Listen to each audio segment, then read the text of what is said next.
Thank you for joining me on The Truth Talks. My name is Karina Rachel, and today I'm joined by R.J., and we're going to be discussing his experience in the foster care system. So R.J., can you tell us a little bit about how you ended up in the foster care system? I don't remember. I was a year and a half. You were a year old?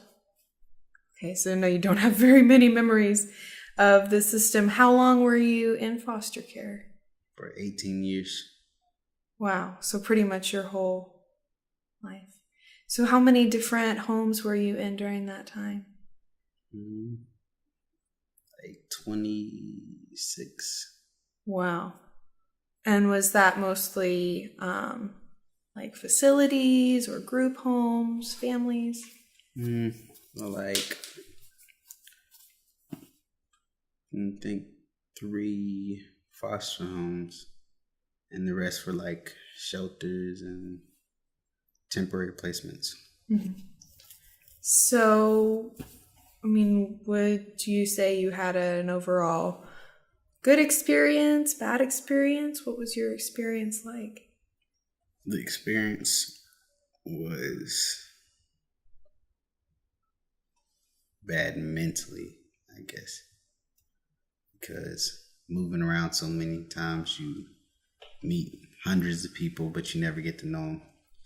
As soon as you meet them, it's like they're gone again. Mm-hmm. So no real social interaction, and education gets messed up. Right. So you feel you had maybe like additional challenges to what other kids experience when they're growing up. Yep. And so during that time, I guess did you have multiple caseworkers over those 18 years? They tried to stick me with the same one, so I only had 2. Okay. And then what was your relationship like with your caseworker?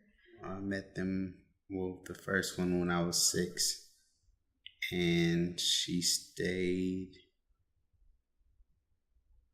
until like 16, 17, and then I got a new one. Mm-hmm. And so I guess the second one you just were with for a few years. While you were in the foster care system, did you receive a mental health diagnosis, or were you put on any medications? Oh, yeah. They said a few things, but I don't remember the other words because they're medical terms.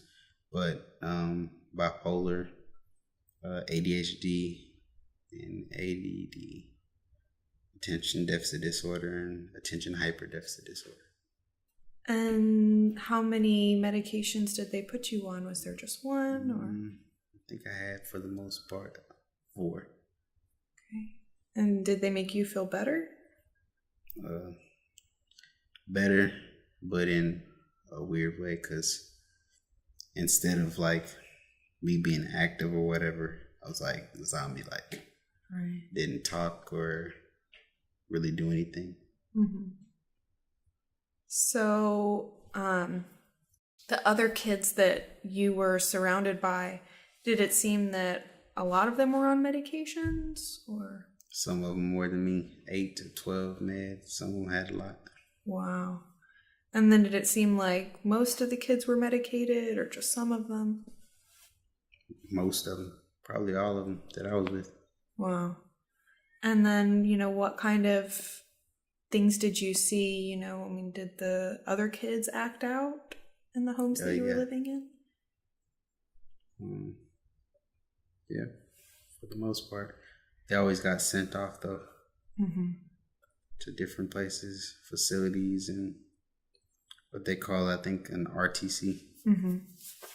I forgot what it stands for. But It was a lockdown facility, like metal doors and intercoms and stuff like that. Everything's scheduled: breakfast, lunch, and dinner. Where you sit, where you go, when you can go outside, when you can't. Right. When you can go to the bathroom, all that. And were you ever in an RTC, or you just heard other kids talk about their experiences? It was pretty much the same with me. The only difference between the RTC and the place I was at was more freedom. but you still had to ask to do whatever you did. So did you feel that you were in a loving or, caring environment when you were in those homes? One of them I was, and I was there for like 3 or 4 years. And then the caseworker that they gave me, he tricked me into moving out by telling me that, because I was trying to finish my school at the time, he told me that he knew a place that was in the same area that I could go to, and he had me fill out a paper. He didn't read it to me, I just filled it out.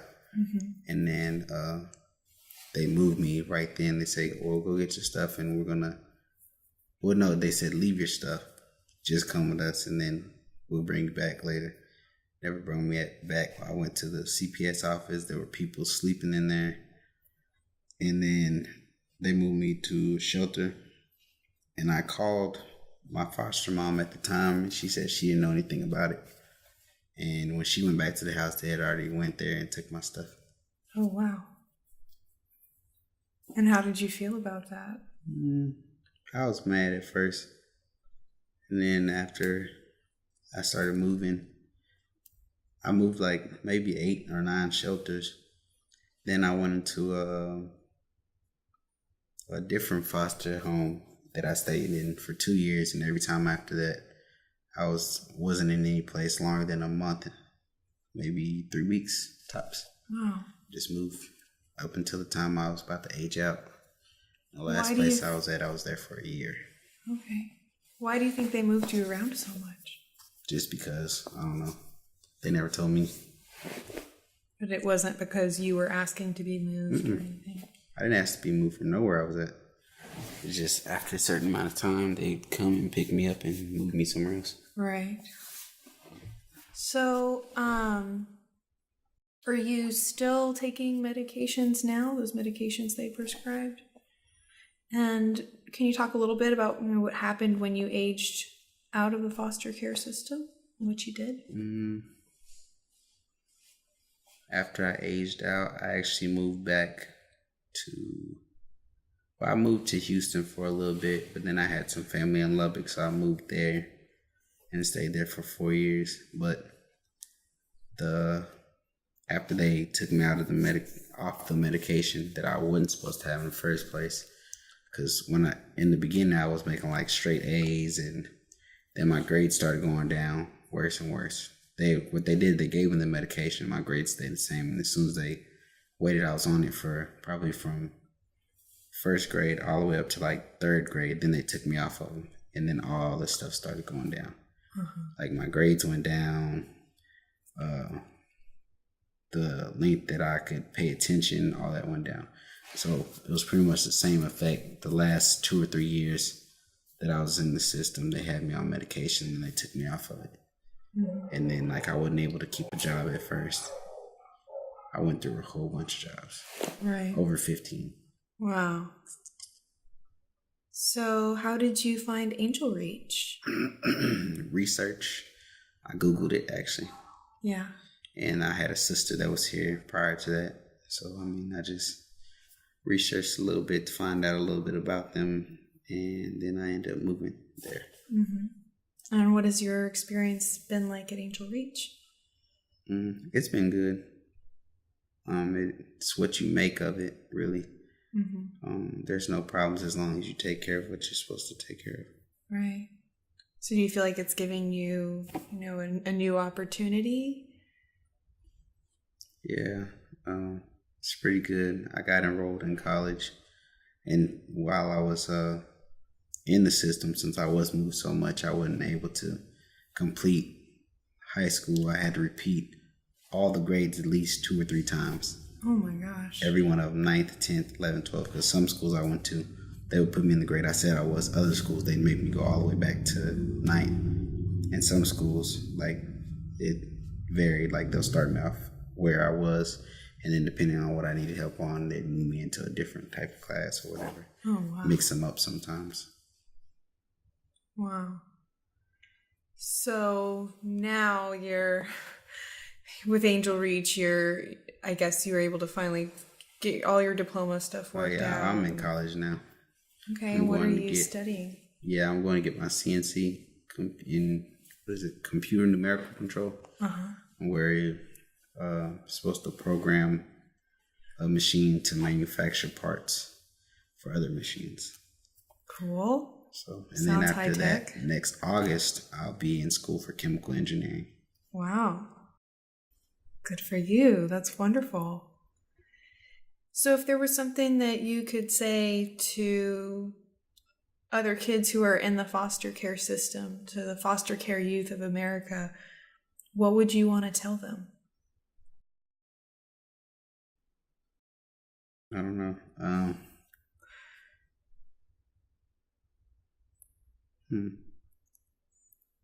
don't know. I let time fly by after a while. All right. I don't know if you could give some word of motivation or encouragement to somebody who's experiencing what you're experiencing. I guess what helped me was the Bible. So I'd probably tell them to read their Bible more and pray. Yeah. Have some faith. Yeah. Okay.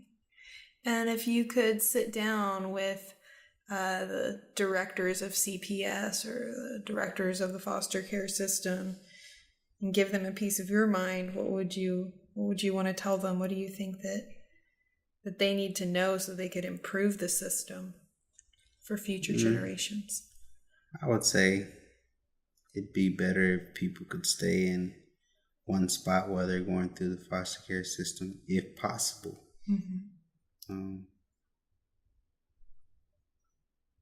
I guess that would be a suggestion. Right. So that you have some kind of familiarity, can build relationships and friendships. And is there anything else that you'd like to share?